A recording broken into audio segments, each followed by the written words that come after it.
ఆచి చికెన్ మసాలా. తిరుమలలో కొనసాగుతున్న భక్తుల రద్దీ. శ్రీవారి దర్శనానికి 30 గంటల సమయం. బాటకంగమ్మ గుడి నుండి క్యూ లైన్లోకి అనుమతి. శంషాబాద్ ఎయిర్పోర్ట్ కు బాంబు బెదిరింపు. విమానంలో బాంబు ఉందని ఆగంతకుడి మెయిల్. తనిఖీ చేసి బాంబు లేదని తేల్చిన అధికారులు. కాళేశ్వరంలో 4వ రోజు సరస్వతి అంత్య పుష్కరాలు. త్రివేణి సంగమంలో భక్తుల పుణ్యస్నానాలు. ముక్తేశ్వర స్వామి ఆలయంలో పెరిగిన రద్దీ. సూర్యాపేట జిల్లా కోదాడ దగ్గర హైవేపై ప్రమాదం. లారీని ఢీకొట్టిన ప్రైవేట్ ట్రావెల్స్ బస్. 6గురికి గాయాలు. తెలంగాణలో ఎండల తీవ్రత. ఈ నెల 27 వరకు వడగాలుల హెచ్చరిక. పలు జిల్లాల్లో 45 డిగ్రీలకు పైగా ఉష్ణోగ్రతలకు ఛాన్స్.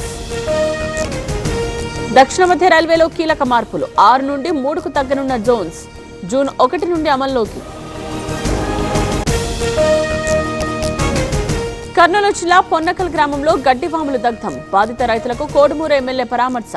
ఆదుకుంటామని బొగ్గుల దస్తగిరి భరోసా. జనగామ జిల్లా పాలకుర్తిలో వరుస చోరీలు. 4గురిని అరెస్ట్ చేసిన పోలీసులు. 3 తులాల గోల్డ్, 70 తులాల వెండి ఆభరణాలు స్వాధీనం.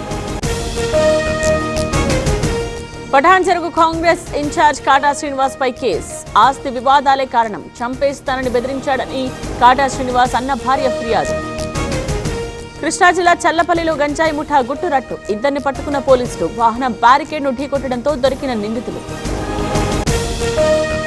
వికారాబాద్ జిల్లా కేంద్రంలో కార్డన్ సర్చ్. పత్రాలు లేని 60 బైక్లు, 5 ఆటోలు సీజ్. కిరాణా షాపుల్లో అమ్ముతోన్న మద్యం స్వాధీనం.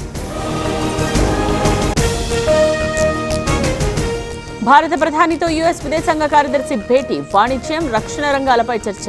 అమెరికాకు మోదీని ఆహ్వానించిన రూబియో. ప్రజల ప్రేమ ఆశీస్సులుంటే చాలు. పెద్ద పెద్ద పదవులు, అధికారం అవసరం లేదు. ప్రజల కోసమే పనిచేస్తానన్న గడ్కరీ. జేఈఈ నీట్లను విలీనం చేయాలి. ఒకే జాతీయ ప్రవేశ పరీక్ష నిర్వహించాలి. కేంద్రానికి హై లెవెల్ కమిటీ సిఫార్సు. ఖరీఫ్ కు ఎల్నినో ముప్పు. జిల్లా స్థాయిలో వ్యూహాలు రూపొందించుకోవాలి. రాష్ట్రాలకు కేంద్ర వ్యవసాయ శాఖ ఆదేశం. ఇంధన సరఫరాలో అంతరాయం లేదు. నిరంతరం తగిన చర్యలు తీసుకుంటున్నాం. ఆందోళన అవసరం లేదన్న ఐఓసీ. ఐపీఎల్ ఇవాళ 2 మ్యాచ్లు. మధ్యాహ్నం ముంబై వర్సెస్ రాజస్థాన్. రాత్రి 7:30కు కోల్కతాతో తలపడనున్న ఢిల్లీ.